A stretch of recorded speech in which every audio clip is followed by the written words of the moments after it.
And when you ask physicians to fill the to fill those do not resuscitate forms, and they include lots of things, like if you stop eating, do you want to be force fed? If you're at the end of life and you have an infection, do you want antibiotics? They have lots of lists.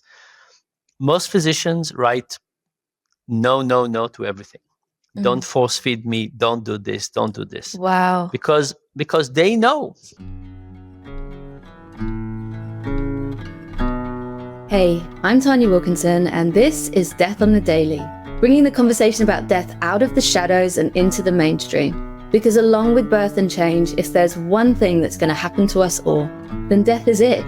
And we're going to explore how death actually shows up for us on the daily in a multitude of ways, and how when we allow ourselves to accept and to be with death, how it can teach us a whole heap about how to live this life well.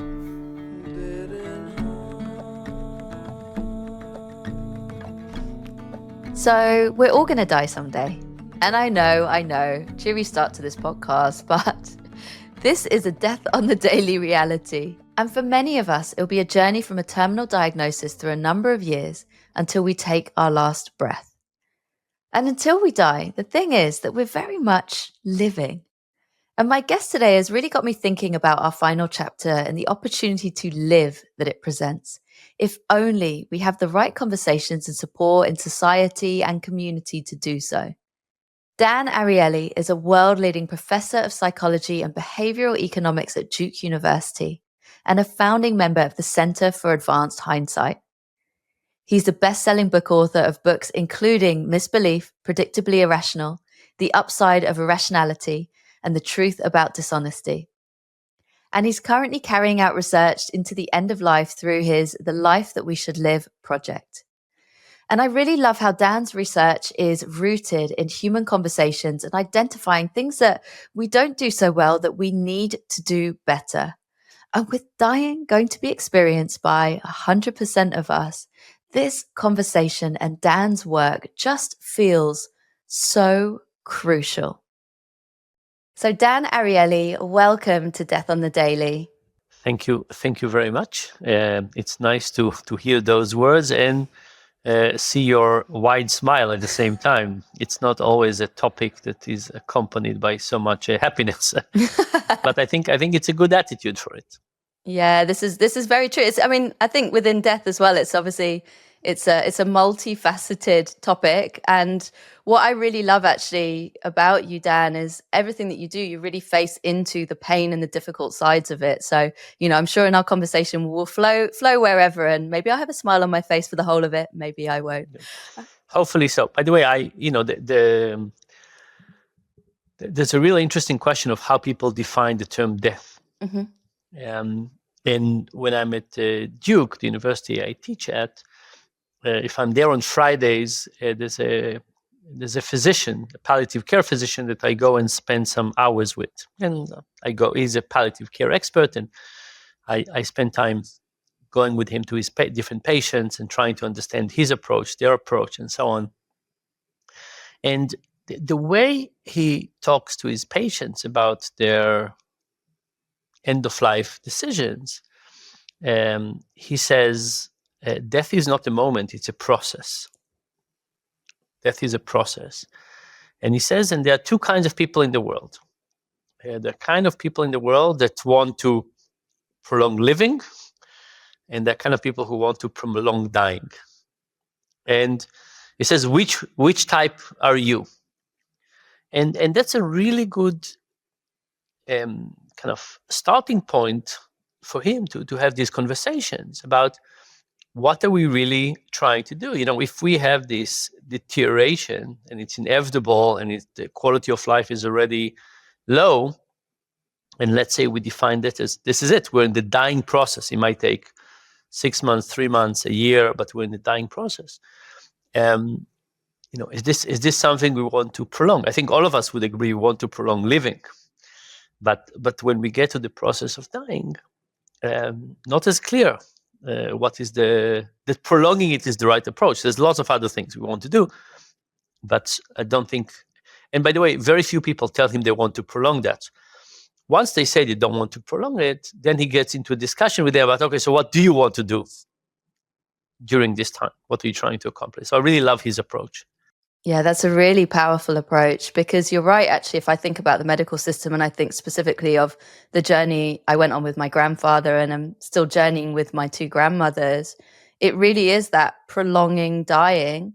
And the medical system, it's just there to, it's about life, isn't it? That is all it's there to do, is to preserve life, but at what cost? And I think that's a really interesting conversation that needs to be had.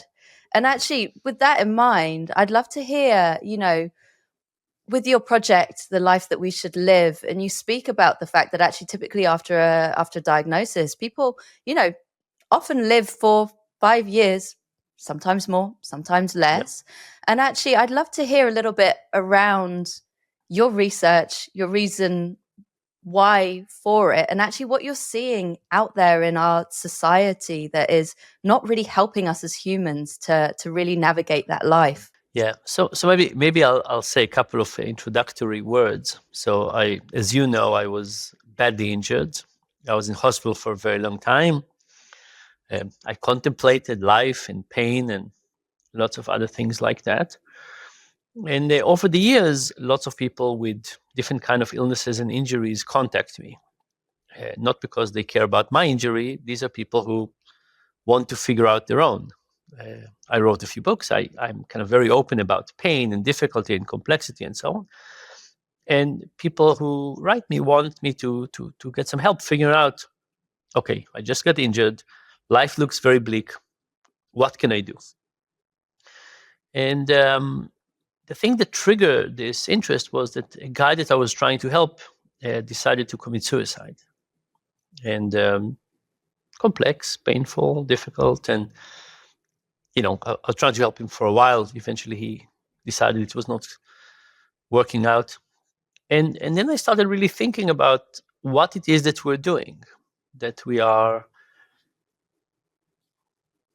putting the value of being alive so high. What's the cost that we're paying for this?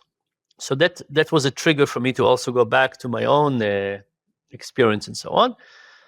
And I started doing my research. Now, usually I'm an experimentalist. I bring people to the lab and I examine a very, very specific question. End of life is just such a broad question. So I'm kind of still meandering. I talk to people, I do interview, I participate in all kinds of things myself. I start doing surveys, but I'm still trying to understand the landscape. I'm not sure. I don't know exactly where it would lead. Usually I have kind of a very specific plan. This one is very much more broad. But that's where I'm kind of in exploration stage. So I did some research with family members who had their loved one passed away. And I said, please take the perspective of your loved one and look at their decision-making process through this year of the illness. And as you said, in the Western society, the average time between when people get told that they have a terminal illness until the end of life is slightly longer than 5 years. And I said, if you take the perspective of your beloved one, a parent, or what decision would they have regretted, or would they have done differently with what they know now? And of course, we got what you would expect. People had too many treatments. Too many people died in hospital rather than home.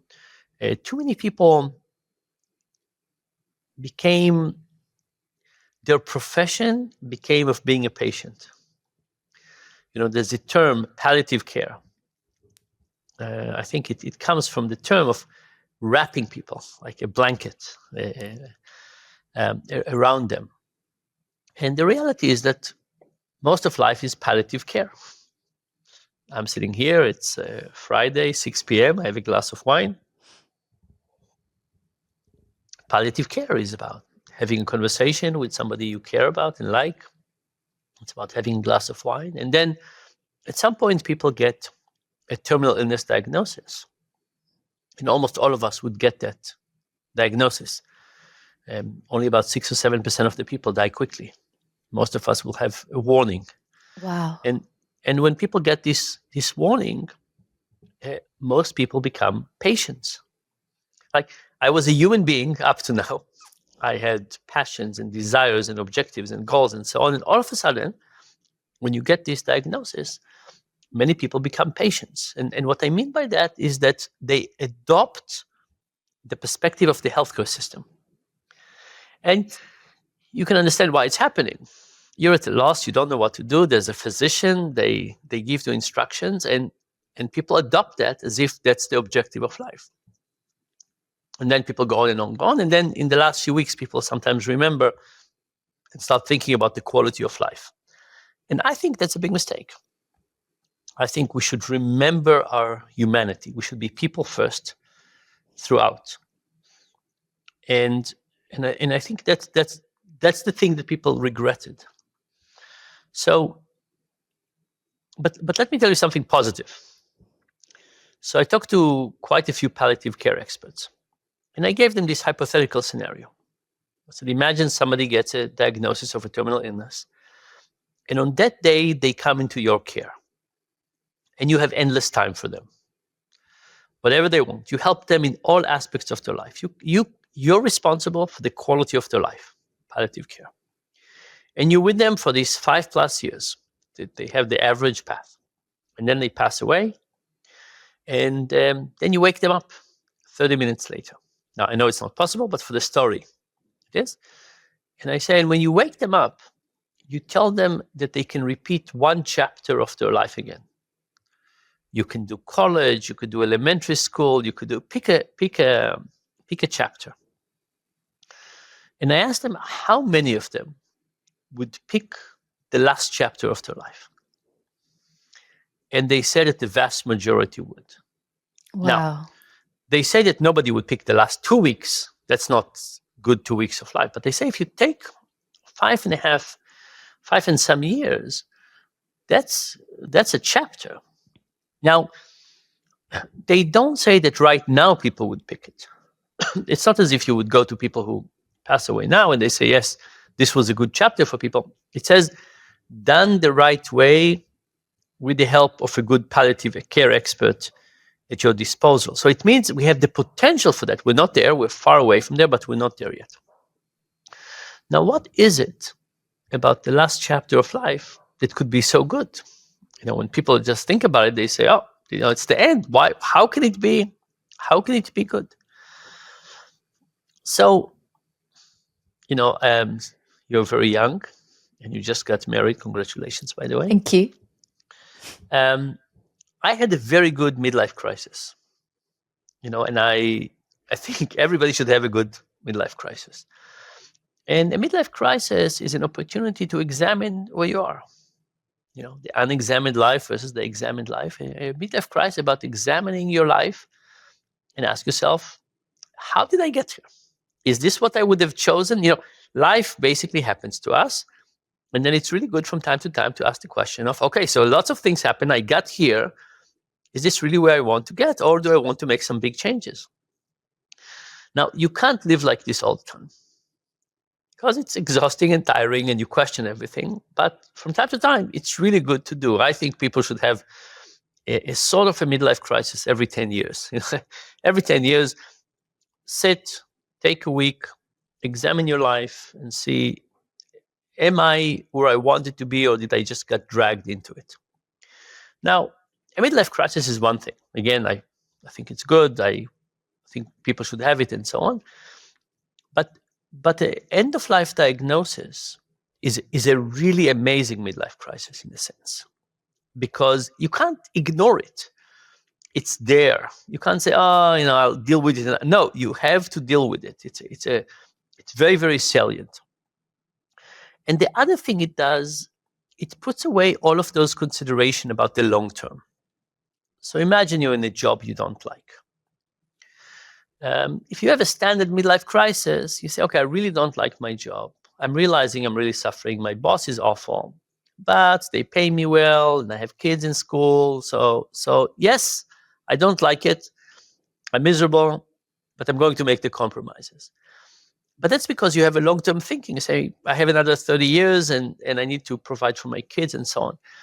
If you got an end-of-life verdict, you would say, not doing it. So it is an amazing point of reflection that done the right way can help people make really brave decisions.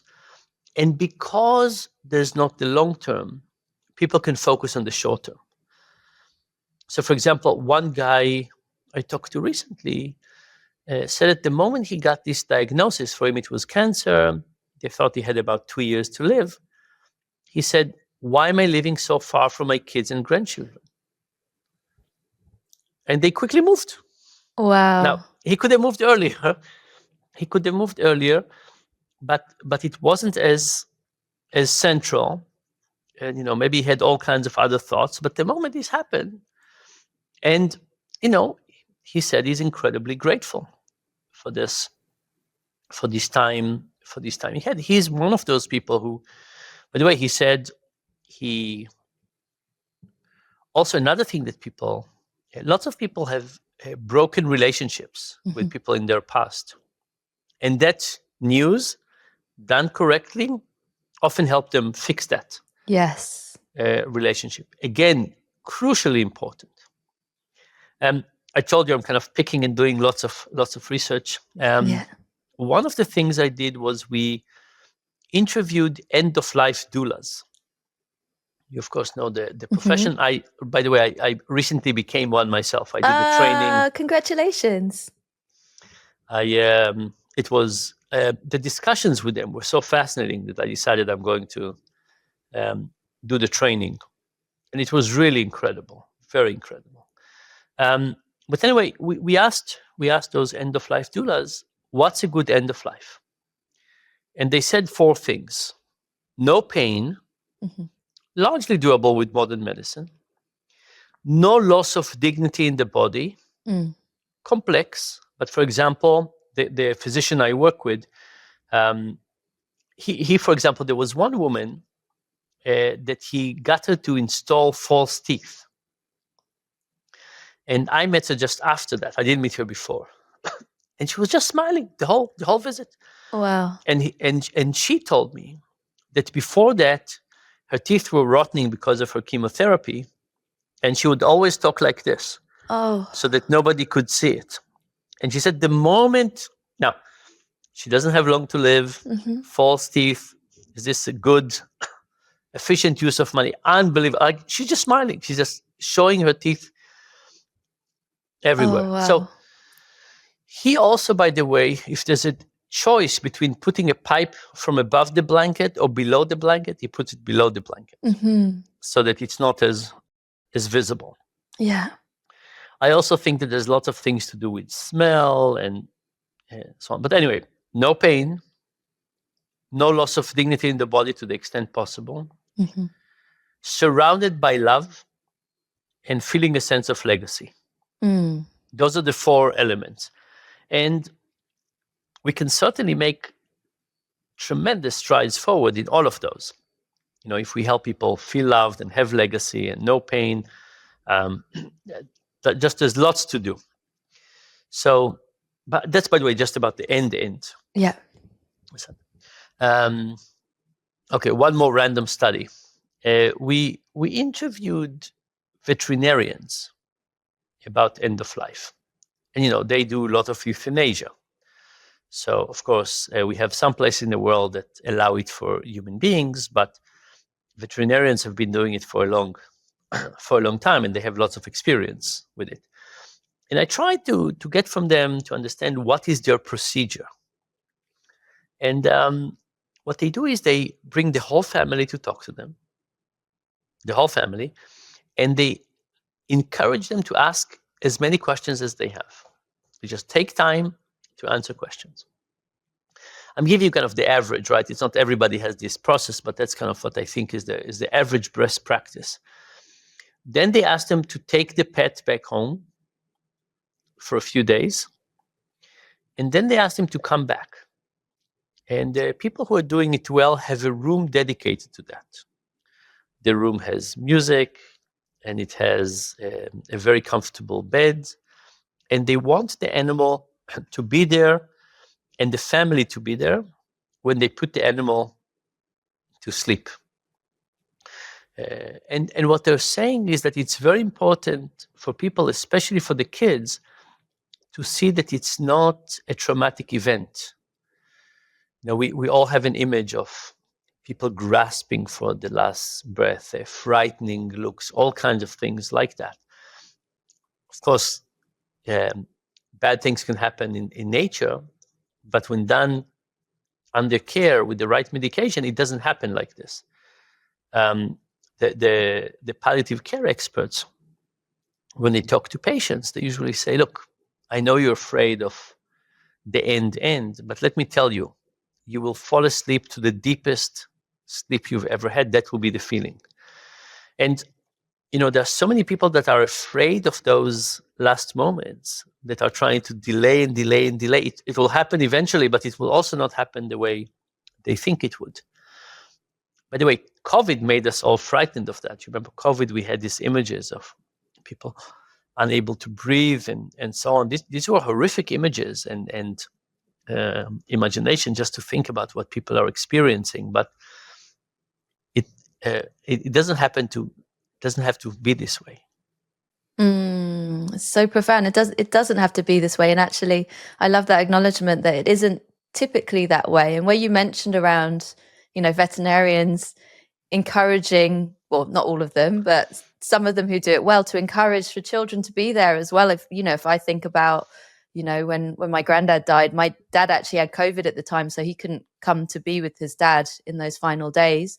And my mum was horrified about the fact that I'm in my late 30s, but she was still horrified about the fact that her baby girl was going to witness someone who is dying, even though I'd been journeying with my granddad. And there's so much that is, I think, the Netflix film, the Hollywood film version of, to your point, that kind of it doesn't do us a service of just realizing that actually, the body has these mechanisms, to your point, of just dropping us into that deep sleep. And it isn't, thankfully for the majority of us, it is a peaceful exit. Especially with modern medicine. Look, so this doula training was, end of life doula was very much, we dove into the process and the hours and the signs of iteration and so on. The natural way can take a while. And yes, people most likely drop out of consciousness for some of the time, and then for much of it, some of it is avoidable. And with modern medicine, I don't think, I think we'll get there. I think as society, the question about being willing to shorten life, even by a little bit, for comfort is still a very complex moral question for many people and for society. So I understand it will take us a while to figure out, but we'll have to figure it out. By the way, one of the people I talked to, this is kind of a sad story, is a guy whose wife had a very progressive Alzheimer, very demented, laying in bed, couldn't get up, and no exchange of words, very unclear what is still there. And of course, people don't die from Alzheimer's. Mostly the brain function deteriorate, and a lot of them die from pneumonia. They stop swallowing, their lungs get filled with liquid, they get pneumonia and so on. She gets pneumonia, he gets stress, he calls an ambulance, they take her to hospital and they save her. And they bring her back home, and she lives for another 7 years in the same state, and then gets pneumonia, and then he doesn't call an ambulance. He said there was 7 years where she certainly did not get any value of life. They certainly didn't get any value of life. The kids didn't get it. It's one of the big moral questions of our time. We have this unbelievable technology to prolong life. It's kind of amazing. We also have the technology to stop suffering. What do we do with both of them? We have kind of agreed morally that one of them is perfect and we should do everything possible for it, the one that is just prolonging life at all cost. And the other one, not so much. How did we get there? How did we get to this situation where we think that every improvement in duration of life is worth it, and we're not taking into account anything about quality of life. By the way, in other areas of life, we do it all the time. Here's a strange example: driving. People die on the roads every day. Very sad. People get injured on the roads every day. We're not saying we're not willing to accept it. Zero death. Let's cancel cars. We just justify life, right? If we just say the only thing that is important is life, we will say no driving. But of course, we don't think this way. We understand that people need to go out and people need to have fun and people need to work and kids need to go to school and so on. So, and we are accepting. I mean, we're trying to reduce it. I'm not saying we don't care, but we're trying to reduce it and so on. But in general, we accept the fact that living has a side effect of sickness, injury, and mortality. But somehow we're not fully accepting these trade-offs in this very, very difficult junction of end of life. Yeah, that's so profound. I remember when I was doing my studies to become an end of life doula, and they talked about where they use defibrillators, and when you're sort of in older age, that actually the sort of survival rate is very low, but also beyond that, the survival rate, I think they mentioned there's studies that show beyond a year after that, because it really physically impacts your body, and there's such low awareness. Again, it's just all about, we will save a life if it is there. And I remember we were all aghast, especially all of us sort of, in our 30s, doing the training, when there was one of the trainers who said, I'm in my early 60s and I've got a do not resuscitate order for these specific things. And we were like, wait, what?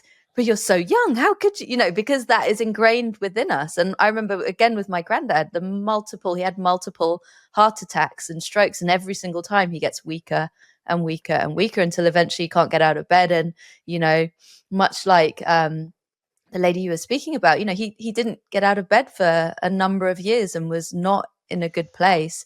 And I think, again, there's such a lack of awareness and education, because as soon as the trainer explained it to us, we were all thinking, I remember we had a conversation after saying, actually, that's a really good idea. And it's stuff that we never would have thought we have to contemplate, but actually we do have to contemplate. And unfortunately, in this society, put paperwork together and hope that the ambulance or whoever will heed our wishes. Yeah, so there's a couple of things. So, for example, statistics. So when you resuscitate somebody like this, what are the odds of somebody that had to be resuscitated to survive more than 2 weeks? What do you think? Me not knowing anything would say it's got to be good odds, right? It's 4%. 4%. We see on television, these people pop up and they, and they finish the episode in half an hour. But no, you break people's lungs. It's a real, it adds a lot of things. Very few people survive it. I'm not saying if you see somebody, don't help them, but, and when you ask physicians to fill the to fill those do not resuscitate forms, and they include lots of things, like if you stop eating, do you want to be force fed? If you're at the end of life and you have an infection, do you want antibiotics? They have lots of lists. Most physicians write no to everything. Don't force feed me. Don't do this. Don't do this. Wow. Because they know, they've seen that. Now you go to a person who doesn't know what resuscitation really feels like, or what it does to the body, or what's the odds of surviving, and say, yes, give it to me.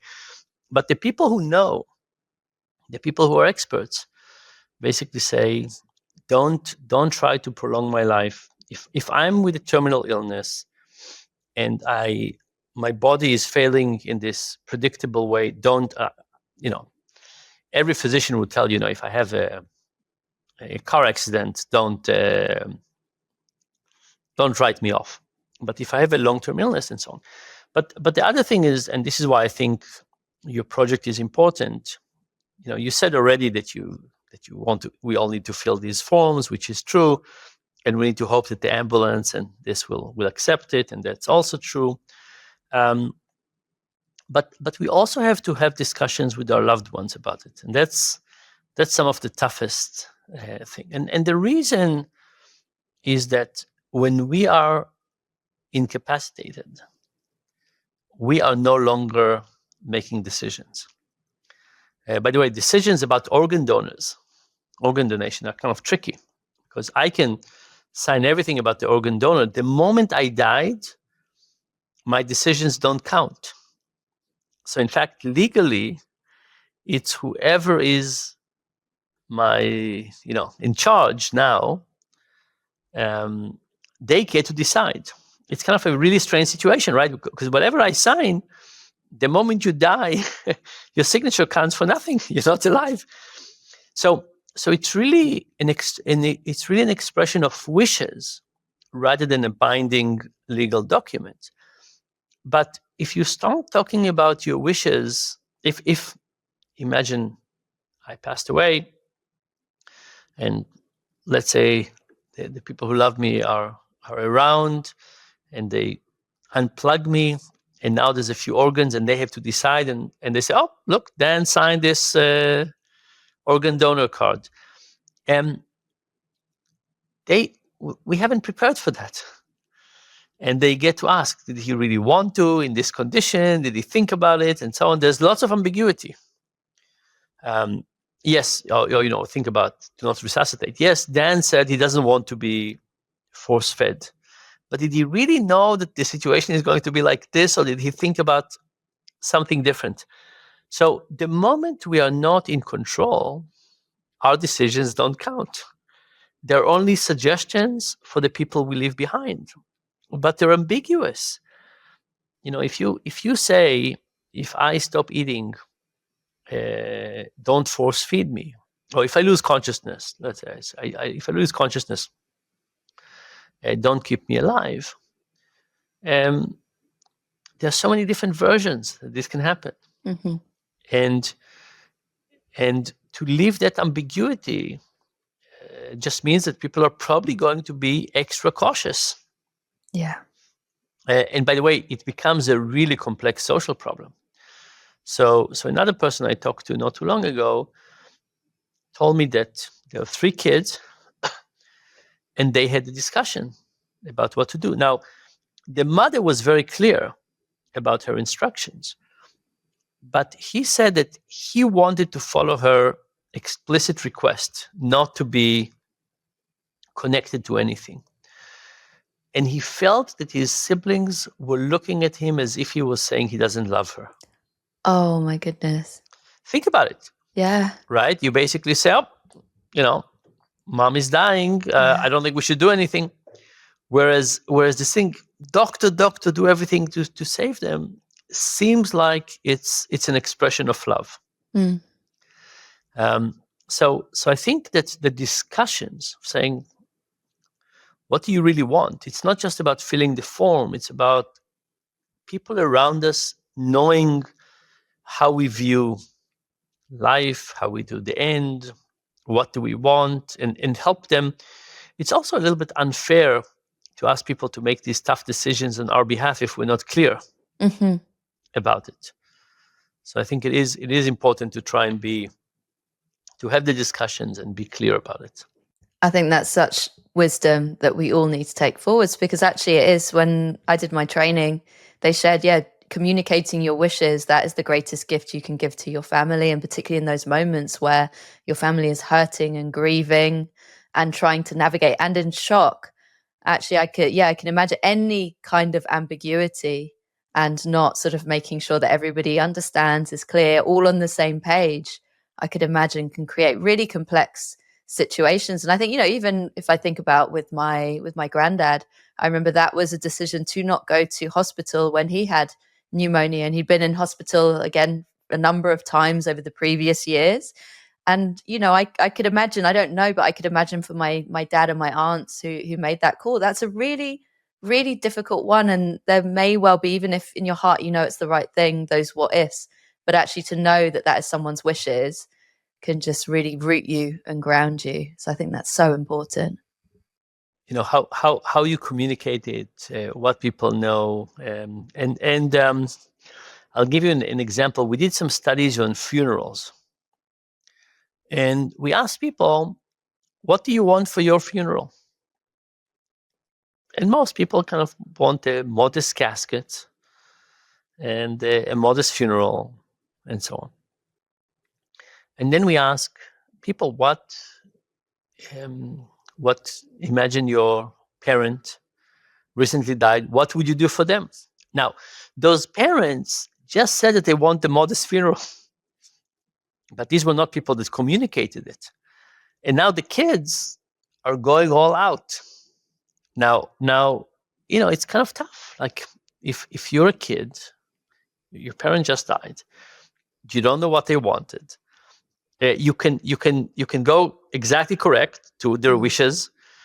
You can overspend or you can underspend. Underspend feels very offensive. Mm-hmm. How can I do this to the memory of my dear departed parent? So people go on the other side. They don't want to go under, so they go over. So it ends up being a big gap that people actually don't want to spend that much money on their funeral. And they don't want, a fancy casket is a very strange thing, right? Like, why exactly do I need this?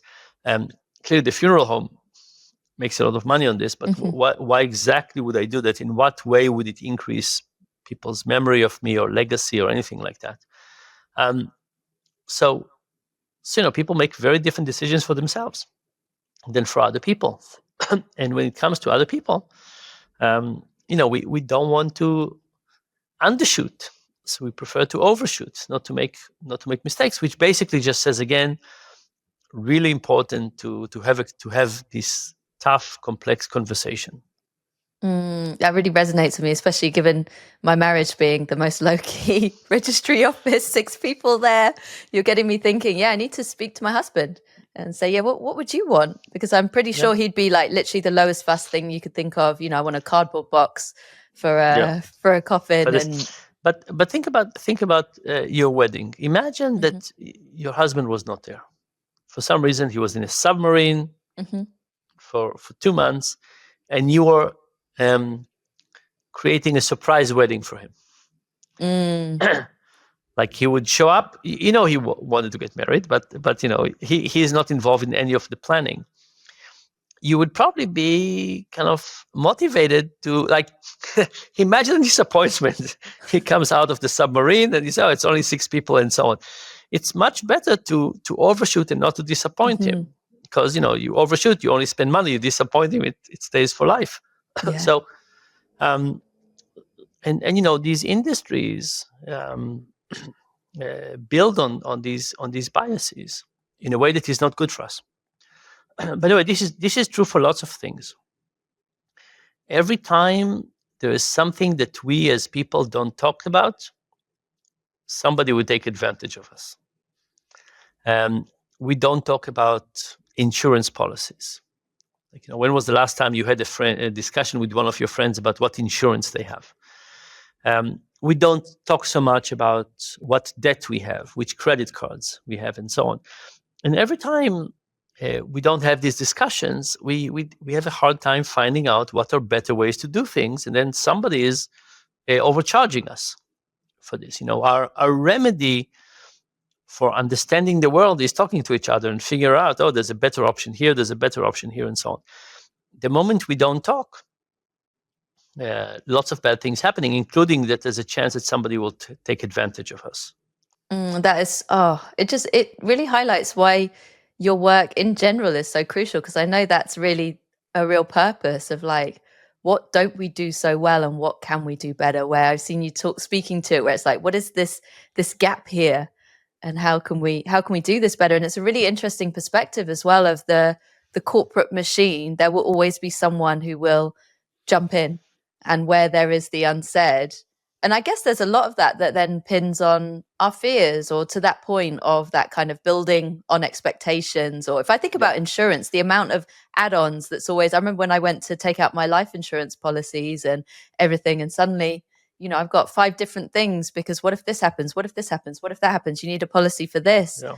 Versus it being grounded in, the reality of our experiences. At no point in that was it like, let's see what the general population typically needs. They're never going to give me that. Yeah. I just want to make it clear. I don't think that the world is made of crooks. Mm-hmm. There are clearly some. I'm not saying that the world is made of crooks, but I think that the world is designed to take advantage of human weaknesses. And I'll give you an example, the cookie. Somebody is designing a cookie. All cookies are designed. And the cookies are designed to have the optimal mix of sugar, fat, and salt to make you want one, and then another one, and then another one. That's their purpose. To tempt you with the first, and then to get you to have more of them. And the cookie designers are not bad people. But there are people that their mission is to get us to eat more cookies. Now, is it good for us? No. Is it good for humanity? No. But it's good for the cookie makers. Are they evil people? Absolutely not. But they are tasked with the mission of getting us to eat one and then eat more. And the same thing is true for lots of things. Social media. 10 years ago, we thought that social media would save the world. There was the Arab Spring, Twitter, Facebook. There were people sharing information. We thought, that's the next wave of democracy, when people have information. And then it turns out that that's the opposite of what's happening. If we think about those forces, they're probably the biggest contributors to the reduction or to the demise of democracy, to the increase of polarization, to the amount of hate and disagreement and misinformation and so on. Now, of course, there are evil people out there, right? There's no question that people are involved, bots are involved in our social media. There's no question that those are funded by all kinds of people, and not with the intention of solving poverty.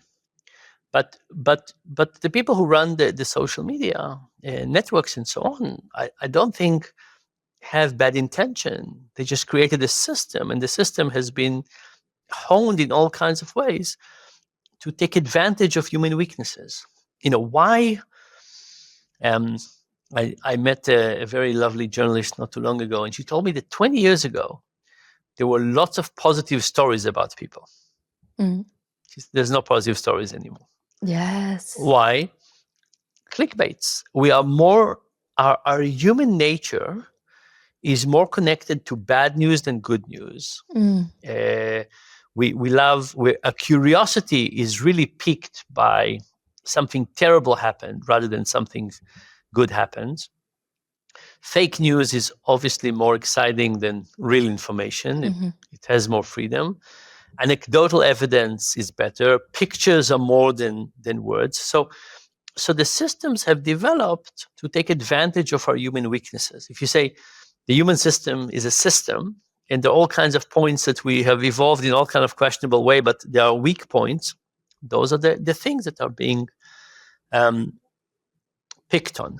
And going back to the question about the last chapter of life, we are not in control. It's the end of life is not a medical condition.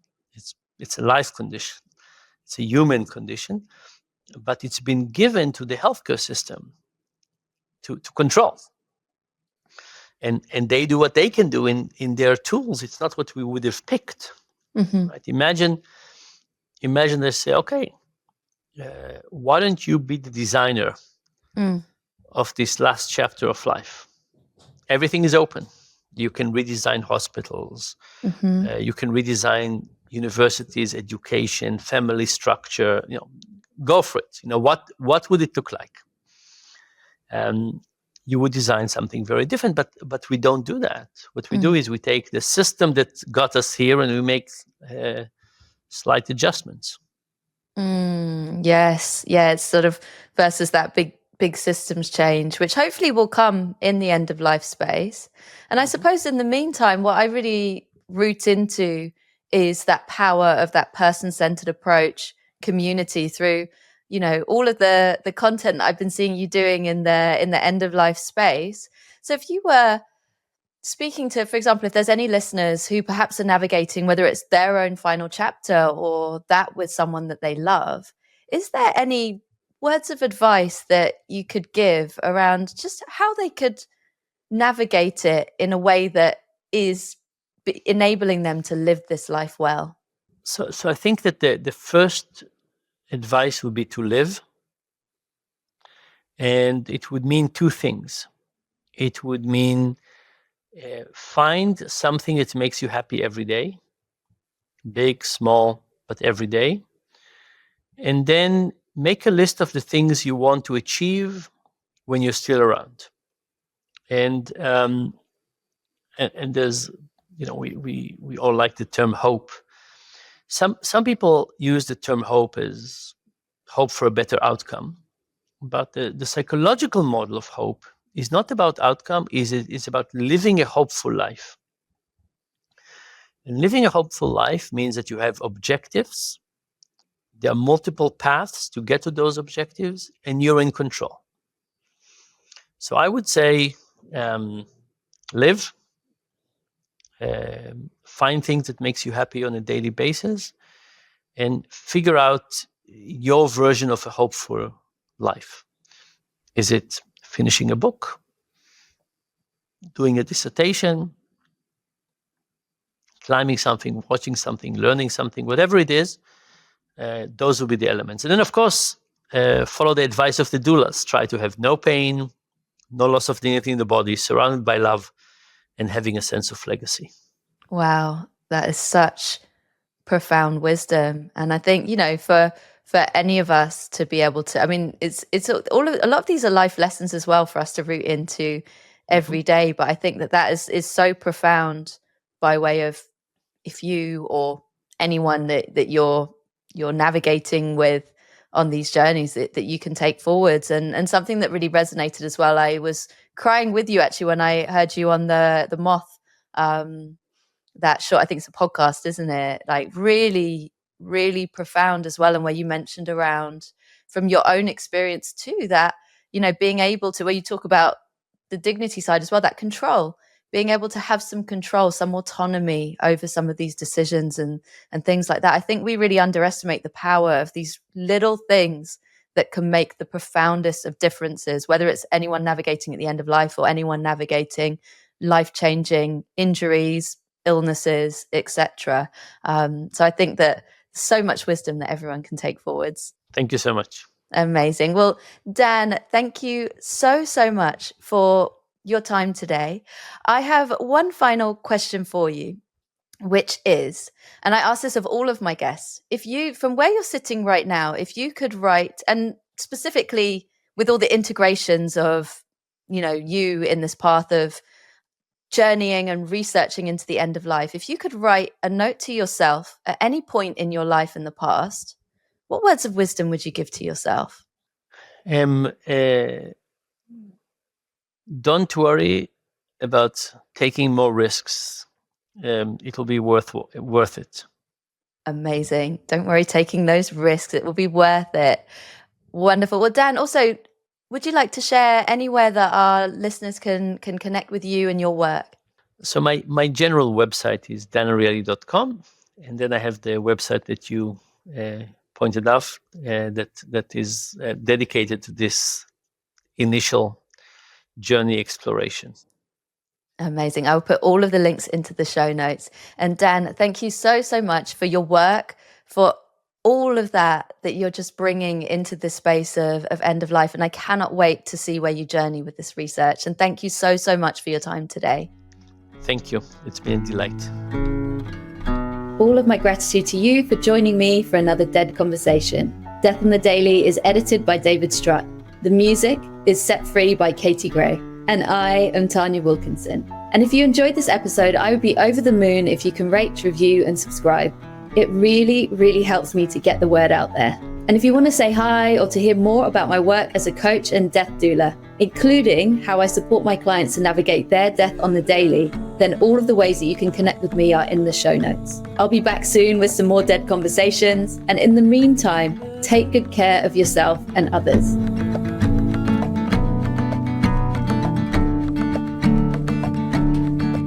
There's a cold fire, there's a crossfire, and there's something